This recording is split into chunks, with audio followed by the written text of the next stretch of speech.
सावधान रहो। यह जो शब्द अभी तुम्हारे सामने खुल रहे हैं, ये किसी कहानी की शुरुआत नहीं है, बल्कि उस सत्य का प्रकट होना है जिसे तुम्हारी आत्मा बहुत समय से महसूस कर रही थी, लेकिन तुम्हारा मन उसे स्वीकार करने से डर रहा था। महादेव कहते हैं, जो मैं तुम्हें अब दिखाने जा रहा हूं, उसे हल्के में मत लेना। यह कोई साधारण चेतावनी नहीं है। यह उस पर्दे का उठना है जो बहुत समय से तुम्हारी आंखों और तुम्हारी चेतना के बीच टंगा हुआ था। तुम्हें याद है कितनी बार तुमने अपने ही घर में रहते हुए भी असहजता महसूस की? कितनी बार ऐसा लगा कि सब कुछ ठीक होते हुए भी कुछ ठीक नहीं है? जैसे हवा में कोई अनकही बात तैर रही हो, जैसे दीवारें कुछ छिपा रही हों, जैसे तुम्हारे अपने विचार तुम्हारे नहीं रहे हों। महादेव कहते हैं, यह तुम्हारा भ्रम नहीं था।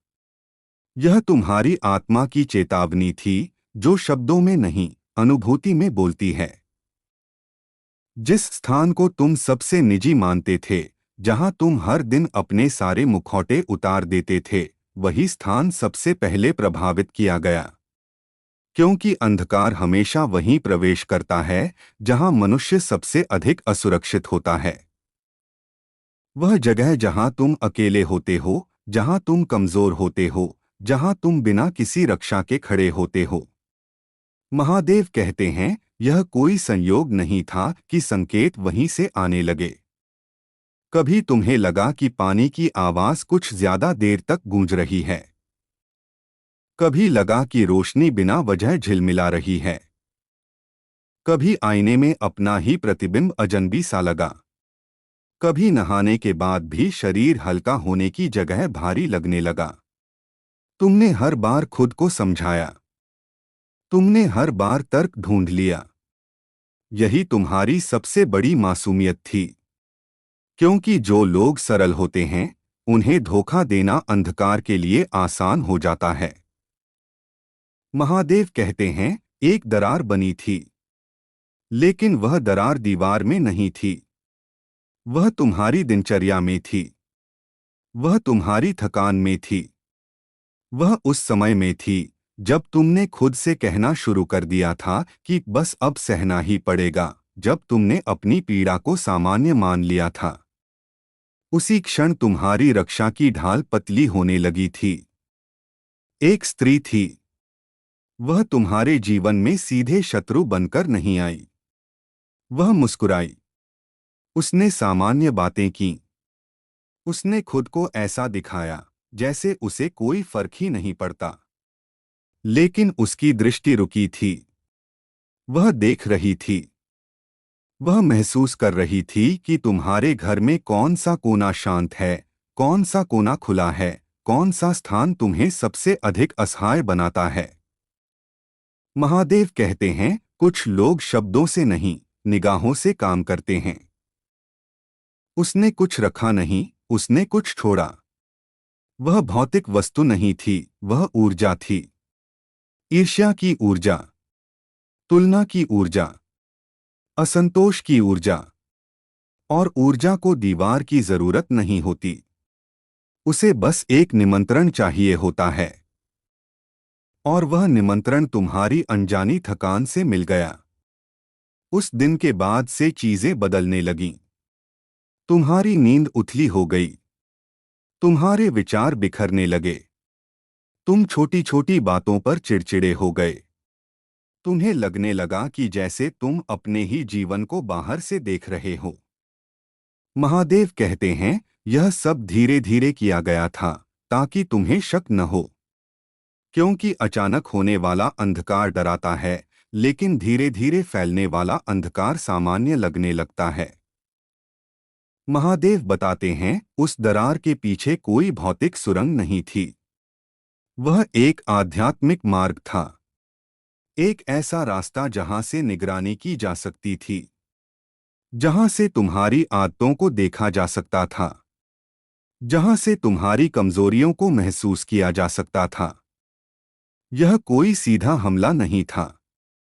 यह प्रतीक्षा थी। तुम्हारे टूटने की प्रतीक्षा। लेकिन अब सब बदल चुका है।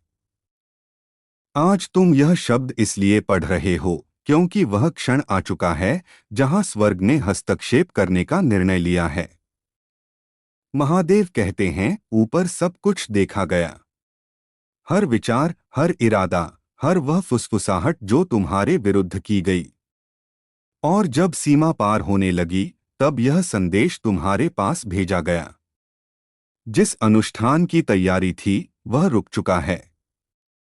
जिस नाम को पुकारा जाना था, वह नाम अब प्रकाश में सुरक्षित है। जिस दर्पण को माध्यम बनाया जाना था, वह अब केवल प्रतिबिंब दिखाएगा, भ्रम नहीं। क्योंकि जैसे ही चेतना जागती है, अंधकार का मार्ग अपने आप बंद हो जाता है। पर महादेव कहते हैं, यह केवल बाहरी सफाई की बात नहीं है। यह भीतर की दरार को भरने का समय है। वह दरार जहां तुमने खुद को कमजोर मान लिया था। वह दरार जहां तुमने सोचा था कि शायद तुम्हारे साथ ऐसा ही होना लिखा है। वह दरार जहां तुमने अपनी प्रार्थनाओं को भी आधा अधूरा छोड़ दिया था। अब जब तुम खड़े होकर शब्द बोलोगे, तो वे शब्द साधारण नहीं होंगे। वे तुम्हारे अधिकार की घोषणा होंगे। तुम यह नहीं कह रहे हो कि कोई तुम्हें नुकसान पहुंचा रहा है। तुम यह कह रहे हो कि अब कोई भी तुम्हारे क्षेत्र में बिना अनुमति प्रवेश नहीं कर सकता। महादेव कहते हैं, उस क्षण कुछ बदलेगा। हवा हल्की हो जाएगी। छाती पर रखा बोझ जैसे उतरने लगेगा। मन में अजीब सी शांति आएगी। और तुम समझ जाओगे कि यह सब तुम्हारा भ्रम नहीं था। लेकिन ध्यान रखना, तुम्हारे घर में एक वस्तु है। वह बहुत समय से वहीं है। तुमने कभी उस पर ध्यान नहीं दिया। कभी कभी उसे देखकर तुम्हारा मन थोड़ा असहज हुआ, लेकिन तुमने उसे नजरअंदाज कर दिया। वही वस्तु उस ऊर्जा को बांधे हुए थी। अब उसे हटाने का समय है।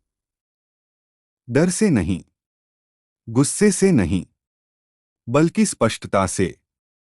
महादेव कहते हैं, जो तुम्हारे मार्ग का नहीं है, उसे विदा करना भी आध्यात्मिक साहस है। तुम्हारे परिवार का एक व्यक्ति इस सब में अनजाने में जुड़ गया था। उसने किसी पर भरोसा किया। उसका दोष नहीं है। उसे क्षमा करना, क्योंकि क्षमा करते ही तुम एक और दरार को भर देते हो। और जब सारी दरारें भर जाती हैं, तो कोई रास्ता नहीं बचता। अब से एक छोटा सा संकेत अपनाओ। हर रात अपने मन में यह संकल्प दोहराओ कि तुम वही बंद कर रहे हो जो तुम्हारे लिए नहीं था, और वही खोल रहे हो जो ईश्वर ने तुम्हारे लिए तय किया है। यह एक साधारण क्रिया लगेगी, लेकिन इसका प्रभाव केवल तुम तक सीमित नहीं रहेगा। महादेव कहते हैं, तुम अपने पूरे वंश के लिए यह कर रहे हो। तुम उन बोझों को उतार रहे हो जिन्हें पीढ़ियां ढोती आई थीं। तुम वह व्यक्ति बन रहे हो जो चक्र तोड़ता है, जो अंधकार को नाम देता है और फिर उसे विदा करता है। स्वर्ग सजग है, रक्षक सक्रिय हैं, लेकिन जागरूक रहना तुम्हारा दायित्व है। डरना नहीं, क्योंकि डर वही दरवाजा है जिसे अंधकार ढूंढता है। वह स्त्री जो दूर से देख रही है, अब केवल देख ही पाएगी। क्योंकि जब कोई जान जाता है, तो देखने की शक्ति भी सीमित हो जाती है। महादेव कहते हैं, तुम सुरक्षित हो, क्योंकि तुमने सुना, क्योंकि तुमने स्वीकार किया, क्योंकि अब तुम अपने घर, अपने मन और अपने जीवन के प्रहरी स्वयं हो। यह अंत नहीं है, यह पुनः स्थापना है। यह वह क्षण है जहां से तुम्हारी ऊर्जा, तुम्हारी शांति और तुम्हारा मार्ग फिर से सीधा होना शुरू होगा। और जब प्रकाश एक बार पूरी तरह प्रवेश कर जाता है, तो अंधकार को लौटने का रास्ता नहीं मिलता।